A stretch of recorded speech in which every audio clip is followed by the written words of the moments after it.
심리적인 문제라는 건 사실은 영원히 떠나가질 않아요. 내가 질환이 있건 없건 간에 누구나 각자의 심리적인 문제들을 다 안고 있거든요. 근데 그 심리적인 문제만 해결하려고 하면 발전할 수가 없어요. 성장할 수가 없거든요. 나는 공황만 치료되면 삶이 달라질 거야. 그렇게 생각하면 좋아질 수가 없거든요. 우울증만 해결되면 내가 진정으로 원하는 건 할 수 있어. 이렇게 하면 안 돼요. 비록 우울증이 있지만 나는 내가 원하는 삶을 살 거야 라든지, 내가 공황장애가 가끔 나를 괴롭히긴 하지만 내가 원하는 꿈을 향해서 내가 나아갈 거야 라는 마음이 생겨야만 진짜 좋아지거든요. 불안증, 우울증만 치료하겠다 이런 게 아니라, 그럼에도 불구하고 자기가 원하는 삶을 찾아서 그걸 위해서 헌신하겠다라는 태도나 자세가 길러져야, 그래야 진짜 치료가 되고 성장할 수 있거든요. 저도 불완전하고요. 어쨌든 인간은 불완전한 존재잖아요. 어쨌든 이상적인 모습이 있지만 그건 현실에서는 이루어질 수 없는 거거든요. 그리고 지금 현재 어쨌든 불만족스럽지만 현재 내 모습이 있고, 그 사람은 어쨌든 그 이상적인 모습에 결코 도달할 수는 없지만 계속 그걸 향해 나아가는 과정에서 성장하게 되고, 그 과정 자체가 어쨌든 살아가는 삶이잖아요. 근데 그 이상적인 모습이 마치 되어야만 되고 이루어져야만 되고 현실에서 실현되어야 될 것이라고만 자꾸 믿으면 현재 자기 모습을 부정하거나 더 괴로워지고 낙담하게 되거든요. 어쨌든 불완전하다는 걸 인정하고 시작을 해야 계속 끊임없이 노력할 수 있고 성장해 나갈 수 있는 바탕이 되는 거거든요. 그런 의미에서 좀 불완전하다라는 얘기를 드린 것이 있고요. 또 하나는 사회적인 메시지가 너무 이제 완벽을 추구하잖아요. 완전하고 완벽한 건 굉장히 중요한 일입니다. 우린 그렇게 하기 위해서 노력을 하기는 해야 되죠. 예를 들어서 의사가 실수하면 안 되잖아요. 실수하지 않게 완벽하도록 최선을 다해야 하거든요. 그럼에도 불구하고 어쨌든 인간이기 때문에 우리가 원하는 바를 다 이룰 수 없는 때도 생기기도 하거든요. 근데 너무 완벽의 강박, 완벽해야 된다는, 완전해야 된다는 그 강박에 시달리다 보면 오히려 더 실수도 잦아지고 자기 부정도 심해지고 오히려 그게 우울증을 만들기도 해요. 특히나 어떤 외부의 목표가 아니라 내 자신을 완전체로 만들기 위해서 노력하겠다. 자기계발서를 읽거나 뭔가를 해서 나를 완벽한 인간으로 만들겠다라는 목표에만 몰입하면 오히려 더 성장하지 못해요. 오히려 사람이 성장하려면 내가 생각하는 어떤 목표를 향해서 계속 나아가는 과정에서 자연스럽게 성장하고 완전을 향해 가는 것이지, 내 자신의 어떤 실수를 없애고 결함을 없애고 이거 잘못됐는데 고쳐야지 이런 거에만 자꾸 집중하다 보면 오히려 성장이 멈추게 되거든요. 그래서 제가 계속 말씀드리는 것 중에 하나가, 자기 자신의 강점을 아는 것도 중요하지만 한계를 아는 것도 중요하다고 항상 말씀드리거든요. 왜냐하면 우리는 다 잘하고 싶은다고 해서 다 잘할 수는 없어요. 저도 마찬가지. 저도 학창 시절에 보면 쟤는 공부도 안 하는데 왜 이렇게 수학 잘하지? 이런 친구 너무 많이 봤고요. 포토그래픽 이미지라고 메모리라고 하잖아요. 너무 기억 잘하는 친구들도 많았고, 그 공부하는 체력이 좋아서 공부하는 시간을 길게 가져도 끄떡없는 친구들도 많이 봤는데, 그런 친구들 보면서 나도 그렇게 돼야지라고 한다 그러면 아마 되지도 않았을 거고 내 자신만 더 괴로워졌을 겁니다. 그러니까 드리고 싶은 말씀은, 누구에게나 사실 한계가 있어요. 그 한계는 아무리 노력해도 극복할 수 없는 부분도 있고요. 그걸 한탄하고 그걸 자꾸 뭔가 자신의 어떤 결함으로 받아들이지 말고, 각자 사람마다 한계가 있다. 그 한계를 자꾸 뭔가 없애려고 하거나 그것이 마치 자기의 결함인 것처럼 자기를 비난할 것이 아니라, 한계를 인정하고 그럼에도 불구하고 그 안에서 나한테 가장 어울리는 일은 무엇이고 태도는 무엇일지를 설정하고 그렇게 하기 위해서 노력하는 게 훨씬 더 중요하거든요. 그래서 저는 상담하면서도 상담에서 성격 고치고 싶어요. 이런 게 내 약점인데요. 내향적인 성격을 고치고 싶어요. 저는 인내력이 없어요. 기억력이 떨어져요. 계속 자기의 어떤 문제점을 드러내면서 정신과 치료를 받으면 그거 극복할 수 있죠? 없어지나요? 이렇게 자꾸 물으시는 분들이 계시는데, 이게 너무 좌절감을 안겨드린 것 같아 죄송하지만 그럴 수 없다라고 말씀을 드려요. 그러니까 정신과 치료가 사람을 개조하는 게 아니거든요. 그러니까 있는 그대로의 모습을 알아가고 그걸 받아들일 수 있게 도와드리는 거거든요. 그래서 상담에 제 나름대로 목표가 있다면 상담이란 건 개인이 가진 한계를 알아가고 그리고 그 한계에도 불구하고 자신에게 잘 어울리고 추구할 수 있는 가치가 무엇이고 목표가 무엇인지를 알아가고 그리고 한계가 있다고 해서 좌절하고 낙담하는 것이 아니라 그럼에도 불구하고 자신이 설정한 목표에 헌신하기 위한 태도를 기르는 게 훨씬 더 중요하다고 생각합니다.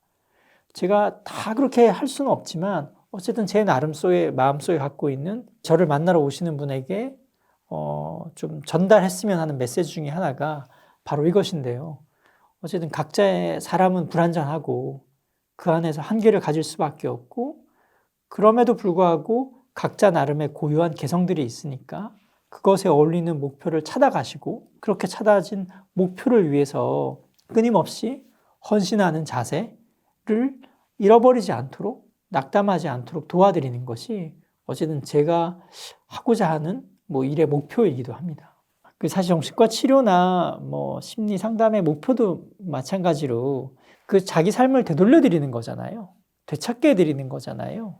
그러니까 치료를 해드린다, 우울증을 해결한다, 불안증을 해결한다, 공황장애를 치료한다. 물론 1차적인 목표이긴 한데 사실 그게 궁극적인 목표는 아니거든요.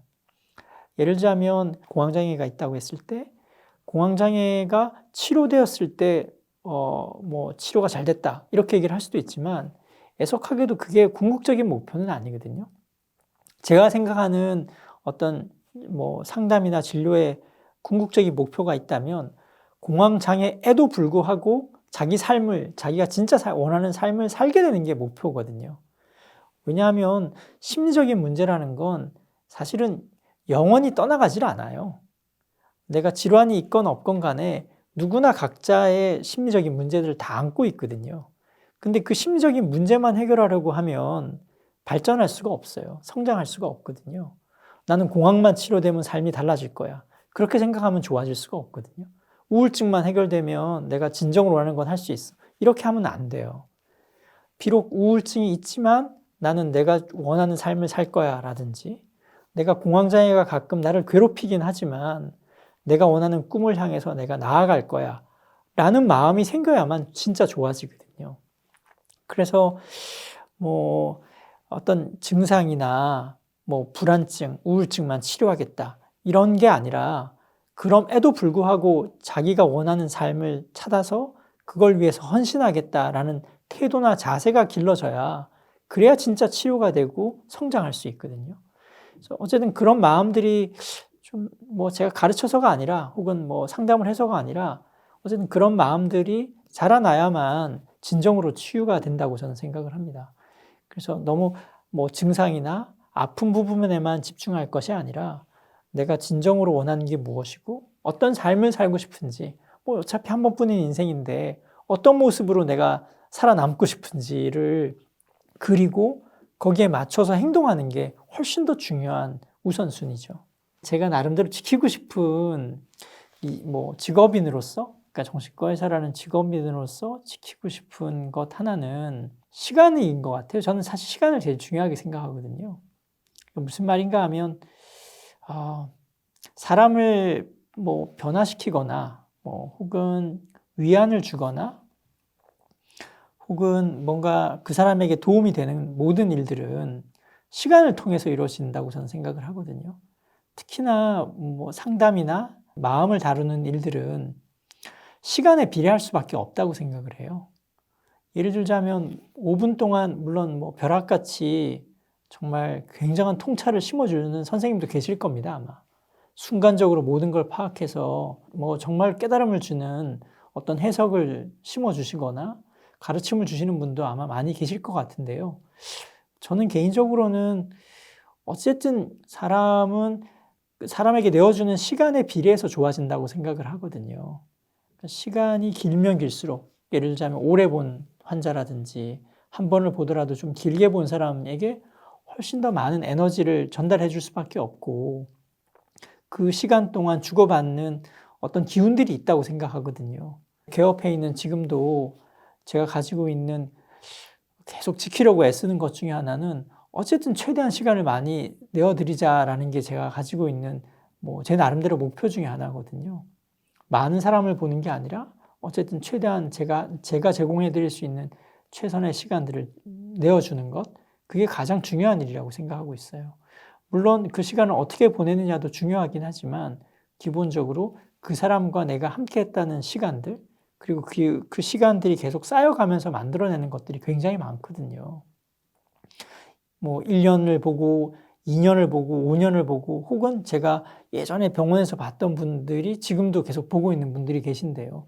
그렇게 5년, 10년 이렇게 계속 이어가는 그 시간이 주는 그 힘은 다른 걸로 대체할 수가 없다고 생각해요. 어떤 통찰이나 해석하고는 비교할 수 없는 그 힘이 있거든요. 그래서 계속 시간을 나누면서 그 사람과 내가 만들어간 어떤 시간이 만든 그 역사 같은 게 있으니까요. 그런 과정들이 어쨌든 버티게 만드는 게 있어요.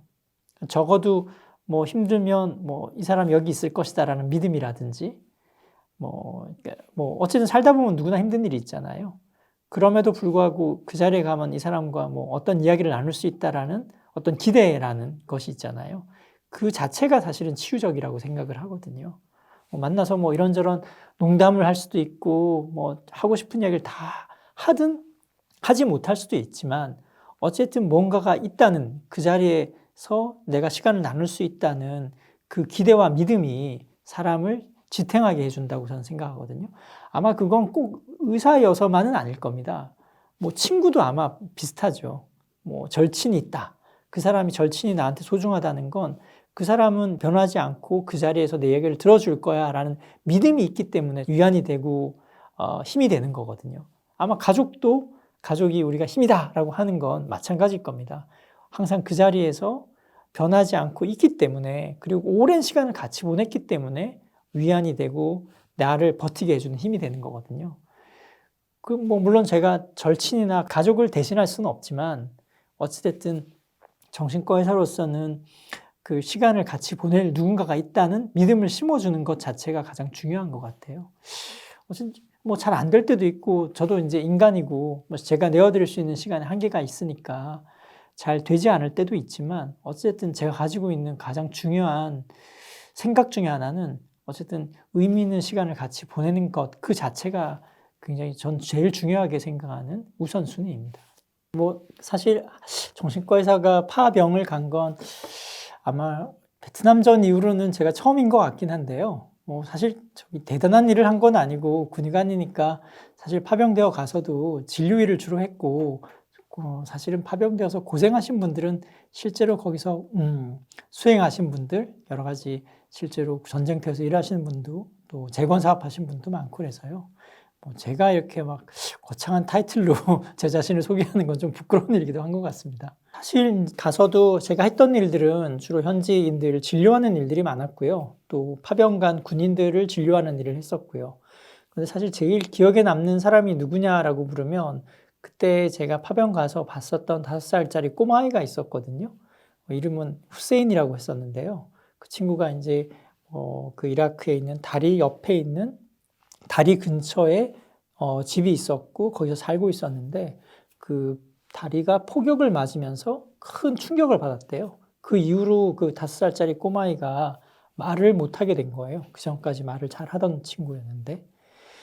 그래서 이제 말을 못하니까 저 전에도 미군 군의관도 있고 또 그 현지 정신과에서도 있을 테니까 여러 의사를 찾아다니기도 했었는데 이게 잘 치료가 되지 않고 말이 되돌아오지 않아서 굉장히 오랫동안 안타깝게 고생하고 있었던 아이였어요. 근데 물론 저한테 찾아왔을 때도 제가 어떤 뾰족한 수를 갖고 있었지는 않았지만 그 친구하고 꽤 오랫동안 보면서 그림으로 이야기도 하고 어떤 일이 있었는지 들을 수는 있으니까, 이해할 수는 있으니까 자기 상황을 설명해서 이렇게 그림으로 그려줬던 여러 가지 기억들이 많이 남습니다. 그게 좀 그 아이의 모습이 좀 상징적이었다고 할까요? 현실적으로 전쟁이나 어떤 큰일이 있었을 때 그 나름의 응당한 이유가 있긴 하지만 사실 가장 피해를 보는 건 가장 약한 사람들이잖아요. 그리고 가장 힘없고 자기를 지킬 수 없는 사람들이니까요. 그런 아이가 겪게 됐던 충격들이 좀 현실 세계에서 빚어지는 약간 부조리함을 상징한달까? 그런 느낌이 들어서 지금도 사실은 그 아이 모습이 좀 떠오르기는 합니다. 그리고 그 아이의 모습이 사실은 한참 동안 잊어지고 있었는데 내가 좀 지칠 때도 좀 힘내야지 할 때 뭐 그런 이미지, 그때 이미지가 좀 떠오르곤 합니다. 처음 파병을 갔을 때 뭐 저희 나라만 간 게 아니라 뭐 미군도 있고 이태리 군대도 있었고 포르투갈도 있었고 일본 군대도 있었고 다국적군들이 모여서 한 파병지에 있었거든요. 그때 만났던 미군 정식과 군의관도 있었고 자주 만났던 이탈리아 여자 임상 심리학자도 있었는데요. 그분들하고 이런저런 이야기 나누면서 좀 깨닫게 된 바도 있고 느낀 소외들도 있었는데 그때 만났던 이탈리아 대위 여자 임상 심리사 상담하시는 분이었는데요.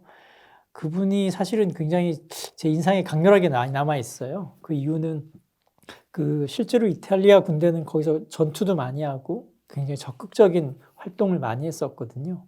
그래서 저는 사실은 좀 더 이렇게 저희 나라 부대의 파병 특징이 재건 위주다 보니 아주 험한 일이나 험한 환자들, 험한 상태의 어떤 상황들에 처한 사람들을 많이 보지는 못했는데 그 여자 이태리 상담사 대위였는데요. 그분은 굉장히 바쁘고 이탈리아 군대가 총격을 입거나 큰 충격을 받거나 전투에서 좀 상해를 입은 그런 충격을 받은 사람들을 상담하기 위해서 밤낮 없이 수시로 막 불려나가는 모습을 보면서 야, 대단하다. 한편으로는 내가 좀 부끄러워지는 그런 경험도 하기도 했었고요. 사실 이게 그 파병이라는 게 일상적인 경험이 아니잖아요. 그리고 저 또한 이게 사실 제가 예상했던 거나 계획했던 일이 아니기 때문에 갑자기 파병 명령을 받고 간 거라 사실 좀 마음의 준비도 안 된 상태였고 갑작스럽게 가야 해서 저도 사실은 굉장한 스트레스를 많이 받았었던 상황입니다. 이렇게 막 내가 꼭 가야지라고 마음먹고 간 것이 아니기 때문에 가서 어떻게 적응을 하고 어떻게 생활해야 될지 제가 아무리 정신과 의사를 하더라도 저로서도 적응하는 게 굉장히 어려웠고요. 근데 한편으로 생각해 보면 그 당시에도 그랬지만 지금도 돌이켜 생각해 보면 모든 일들이 어떻게 사실은 받아들이냐에 따라서 그 느낌이나 또 마음의 평정심을 유지하는 방법이 다 달라지잖아요. 그 당시 이렇게 갑작스럽게 부대를 이동해야 된다거나 미군 수송기에 실려서 갑자기 다른 곳으로 이동한다든가 이런 일들도 좀 있었는데 그럴 때마다 사실은 그 자체가 굉장히 스트레스가 되기도 하고 약간은 두려운 일이기도 했는데 이것도 나름대로 나중에 돌아보면 귀중한 나의 나름대로 컨텐츠가 될 수도 있잖아 라든지 사실은 조금 막 이렇게 수송기를 타고 빙글빙글 돌다 보면 굉장히 어지럽고 이러다 무슨 일 터지는 거 아니야? 이런 생각도 들 때도 있는데 나름대로 재밌는 놀이기구 타고 있다라고 그냥 마음 다잡으면서 진정시켰던 기억도 나고요.